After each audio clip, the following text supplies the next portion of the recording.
here. The Penguins are a team that is coasting, Bob, because of what you mentioned. They're an older team. That is a negative connotation for a term called veteran team. A lot of these guys, as Brian Burke likes to say, when they go pump gas in town, they've got multiple Stanley Cup rings on their fingers. And so that's what I'm banking on, that this team, like many fans, for the last month, has basically been in cruise control because they're just trying to get to the playoffs in one piece. Now, that didn't work for Tristan Jarry, but I think everybody else has taken their foot, I'll use the car analogy again, off the gas. They're not really putting the pedal to the metal, and they're just trying to get to the playoffs. We've seen Penguins teams, Bob, push too hard late in the year and go into the playoffs as the quote-unquote hot team, but they didn't have enough left, and they got outplayed. Now they're in a different role where they're going to have almost no pressure on them to win.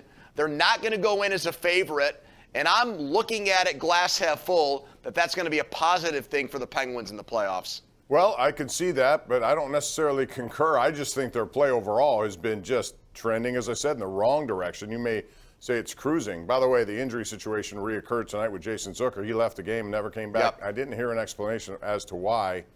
But Washington also has Ovechkin with a day-to-day kind of situation. I'm not sure what it is. They have 2 games left. It's still very realistic that they end up with the Florida Panthers and not the New York Rangers. Even if the Penguins should win, if Washington wins their last 2, then they're in. But to me, it's just you're getting nothing. Evgeny Malkin was giving the puck carelessly around, reluctant to shoot.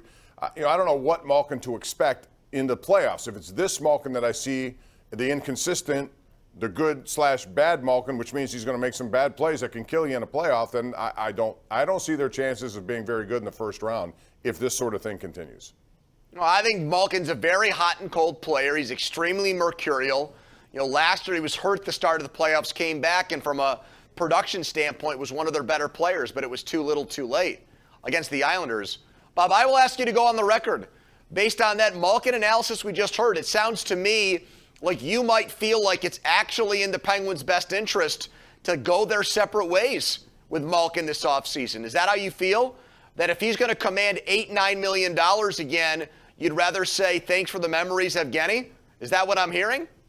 I think you're hearing a little bit too much. I don't think it ever will get to $8 or $9 million. I think if anything, it's going to go backwards for him. And if it's a bargain, so a hometown discount. I think it's 3 years, $20 million. I think that's realistic. I think he may accept that. But here's the point: if they get a first-round ouster, Andrew, again, and let's say it's 5 games, at some point you have to come to the realization there's going to have to be change here. And I'm not suggesting Mike Sullivan. I think he's a hell of a coach. But you're going to have to do something with what you have. You may think that these guys are still capable, and I do. Sometimes during the course of the regular season, I see them and I think, man, that's a good hockey club. But if they're going to run out of gas, if you could only keep one guy for $6 million a year, would you rather have Rust or Malkin? Here's a better question for you: would you rather have Rust or Raquel? I'd rather have Rust. I'd rather have Raquel. Now answer my question, Bob. Would you rather have Rust or Malkin? I don't think that choice is going to happen. I think Malkin will sign here. Why? Because I think it's going to be less money than you think. So so wait a minute. You just said 6. You think we're going to, by the end of this segment, it's going to be $1 million a year. You're going to be paying him like Brian Boyle. $20 million. That's what I said. That's just a little well, that over isn't 6. that Almost 7, well, 6. Yeah.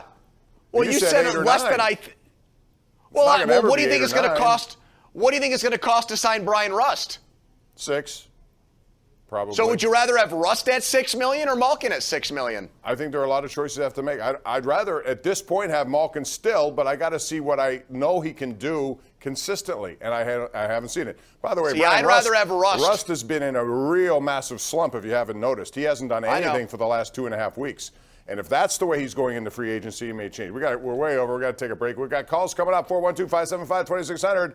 We'll be back right after this on Pittsburgh CW and 93.7 The Fan.